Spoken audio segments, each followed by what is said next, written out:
আমি আবার আইসিইউতে ছিলাম যখন, ঘটনায় বলি তোমাদেরকে, আমি কিন্তু আবার শয়তান দেখছি। জিন শয়তানকে তো একবার নয় বহুবার দেখছি, একবার তিনবার তো একবার সামনাসামনি দেখছি, আর এমনি তো বহু দেখছি, দেখার কোনো শেষ নাই শয়তানকে। তো অসুস্থ অবস্থায় তিনবার দেখছি, একবার আজ দেখছি, দুইবার সামনে দেখছি। আমি শয়তানকে টুপি ছাড়া দেখছি। শয়তান কি টুপি ছাড়া, শয়তানের ছোট ছোট দাড়ি দেখছি। আইসিইউতে যখন ছিলাম তখন আমি, আল্লাহ পাক আমাকে সাহায্য করছেন। তো সেখানে তো আইসিইউতে ওই বাথরুম টেনে আনি দিয়ে কাপড় দিয়ে একটু ঘেরাও থাকে, এখানে বাথরুম করে। তো আমি, যারা নাকি এই হাসপাতালের পক্ষ থেকে নার্স আছে, তখন তো নার্স চেনা যায় নাই, পুরাটাই ঢাকা, পুরোটাই কি আওয়াজে বোঝা যায় নার্স ছেলে না মেয়ে। তাই বললাম যে আঙ্কেল, আমি তো এখানে বাথরুম ছাড়তে পারবো না, জরুরি ছাড়তে পারবো না। তো কিভাবে? আমি বলছি আমি ওয়াশরুমে যাব। ওয়াশরুম তো বাইরে। আইসিইউতে থেকে আপনি ওয়াশরুমে যাবেন? আজ ইনশাল্লাহ পারবো। পারবেন? পারবো আলহামদুলিল্লাহ। আমাকে প্রস্রাবের জন্য, বাথরুমের জন্য, ওজুর জন্য, নামাজের জন্য আমাকে বাধা দেয় নাই। আমি যখনই সময় হয়েছে তখন আমি বাইরে একদম দূরে ওয়াশরুমে গেছি। কষ্ট হয়েছে, কাশি হয়েছে, শ্বাসকষ্টের চাপ হয়েছে, খুব বেশি হয়েছে, দুর্বলতার সীমানা ছিল না। কিন্তু আলহামদুলিল্লাহ এই ওয়াশরুমে অজু এস্তেঞ্জা করে তার নামাজ পড়ছি। আবার বাইরে টেবিল আছে, আইসিইউ রুমের বাইরে। আমরা আইসিইউতে 8 জন ছিলাম। কতজন? 8 জনের মধ্যে মনে হয় আমি আবার আরেকজন টিকবে, আরগুলা সাধারণত টিকার কথা নয়। সবগুলা চিৎকার করতে করতে সবগুলা ঠান্ডা হয়ে গেছে। আমি যখন বাইরে ছিলাম প্রায়গুলো কি হয়ে গেছে, ঠান্ডা হয়ে গেছে। এর আগে একজন না দুইজন দেখছি খাট উঠে ফেলছে। খাট উঠে ফেলেন মানে রাত্রে লাশ বাহির করে ফেলছে। আল্লাহ সবাইকে করোনাকালীন অবস্থা যারা মৃত্যুবরণ করছেন সবাইকে জান্নাতবাসী বানান, গুনাহ খাতা ক্ষমা করে দেন, শাহাদাতের মৃত্যু দান করেন। যারা জীবদ্দশায় আমরা আছি আমাদেরকে হায়াতুত তাইয়্যিবা দান করেন। আমি বাহিরে টেবিল আছে, বসার টেবিল আছে, ওযু করি এসে ফজর নামাজের একদম শেষ ওয়াক্ত, 15 মিনিট আছে, আমি নামাজ পড়তেছি। দুর্বলতার কোনো শেষ নেই। সালাম, ডান দিকে ফিরেছি, বাম দিকে ফিরে দেখি দুজন বসা। কয়জন?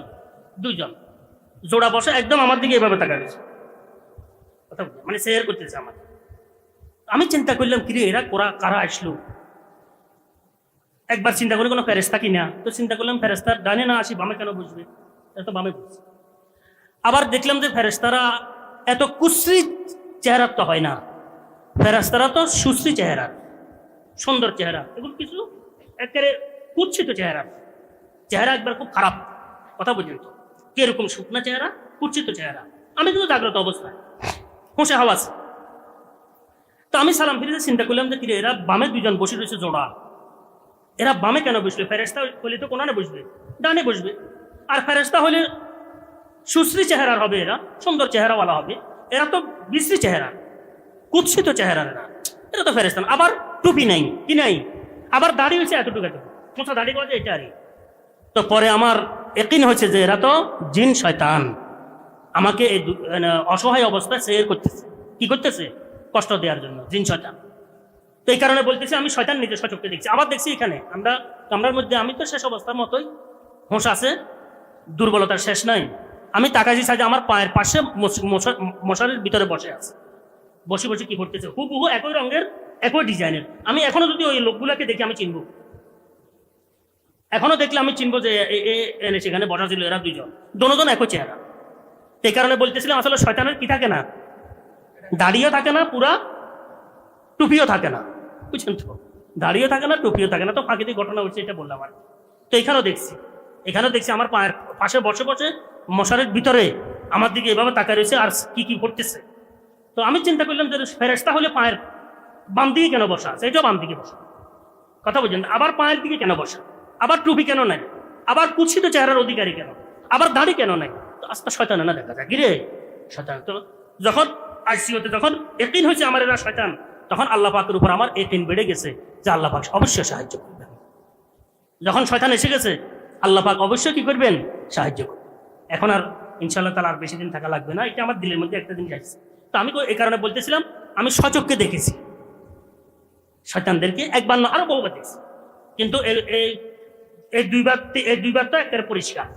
আবার একবার দেখছি শুরেছি মানা হিজবুল্লাহ এরকম খাট একটা, এখান থেকে খাটার একটা, এটার মধ্যে অক্সিজেন আছে, আমি এখানে আছি আর হিজবুল্লাহ এখানে থাকে। দেখলাম তো থরম করে হচ্ছে একদম। আমি চিন্তা করলাম যে আমি জাগ্রত অবস্থায় দুর্বলতার কারণে চোখ তো বন্ধ, মানা হিজবুল্লাহ তো এত আওয়াজ করি এখানে কি করি, খাটের মধ্যে বসবে না, লাগে তো ধরম করে উঠছে, কথা বুঝে চিন্তা করলাম এটা তো মানা হিজবুল্লাহ নয়, আর হিজবুল্লাহ তো বাইরে গেছে দেখছি আমি।